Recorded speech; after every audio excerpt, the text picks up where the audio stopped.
রোববার দুপুর ১২টা দেশের প্রধান বিমানবন্দরের একমাত্র কার্গো ভিলেজের আমদানি অংশে লাগা আগুনে আমদানিকারক বা ব্যবসায়ীদের কত ক্ষতি হয়েছে সে প্রশ্ন যখন সবার মুখে, আগুনের ধোঁয়া তখনও বাতাসে ভাসছে।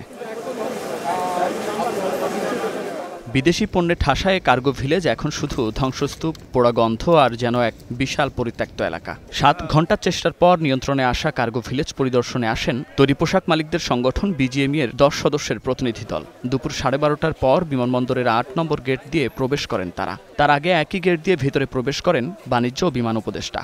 প্রায় ৩০ মিনিটের পরিদর্শন শেষে প্রথমে বের হন বিজিএমইএ প্রতিনিধি দল। কথা বলেন গণমাধ্যমের সাথে। জানান, আগুনে তৈরি পোশাক শিল্পের কাঁচামাল থেকে শুরু করে কিছু কারখানার ফেব্রিকও পুড়েছে। পোশাক শিল্পের জন্য যা অপূরণীয় ক্ষতি জানান নেতারা। ভয়াবহ অবস্থা দেখলাম, একেবারে সম্পূর্ণ ইম্পোর্টের সেকশনটা পুড়ে গেছে, সম্পূর্ণ সেকশনটা পুড়ে গেছে। এটা মানে কতটা ভয়াবহ, ভিতরে গিয়ে আমরা বুঝতে পারলাম যে ব্যাপারটা আমাদের কতদিন লাগবে আমরা ঠিক জানি না।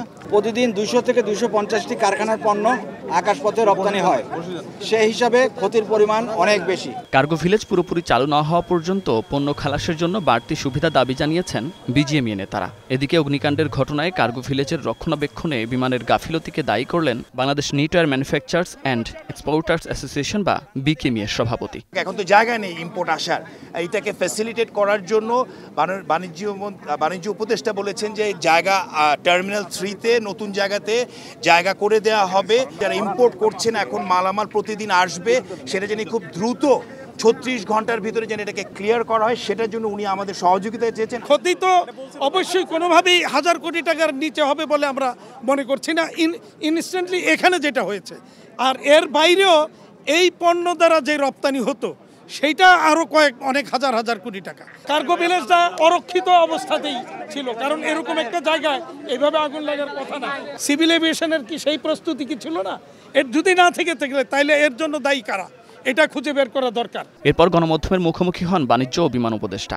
বলেন, মওকুফ করা হয়েছে আগামী ৩ দিনে যত নন শিডিউল ফ্লাইট আসবে তাদের ভ্যাট ও ট্যাক্স। ধ্বংসের পরিমাণগত, অর্থনৈতিক পরিমাণ এবং ওজনের পরিমাণ, এই দুটোকে আমরা নির্দিষ্ট করার চেষ্টা করছি এবং এর সাথে সংশ্লিষ্ট খাত ভিত্তিক নির্ণয়েরও আমরা চেষ্টা করছি। ৩০ সেকেন্ডের মধ্যে আমাদের নিজস্ব অগ্নি নির্বাপন যে সংস্থা রয়েছে তারা আগুনকে অ্যাপ্রোচ করেছে। এরপরেও যত ধরনের অভিযোগ এসছে এটা আমলে নিয়ে এবং গোয়েন্দা সংস্থার তথ্য বিশ্লেষণ করে আমাদের প্রয়োজনীয় সিদ্ধান্ত আমরা নেব। আগুন লাগার ৩০ সেকেন্ডের মধ্যে বিমানবন্দরের নিজ ফায়ার ব্রিগেড নেভানোর প্রক্রিয়া শুরু করেছে। তারপরও দেরির যে অভিযোগ আসছে তা আমলে নেওয়া হবে বলেও জানান বিমান উপদেষ্টা।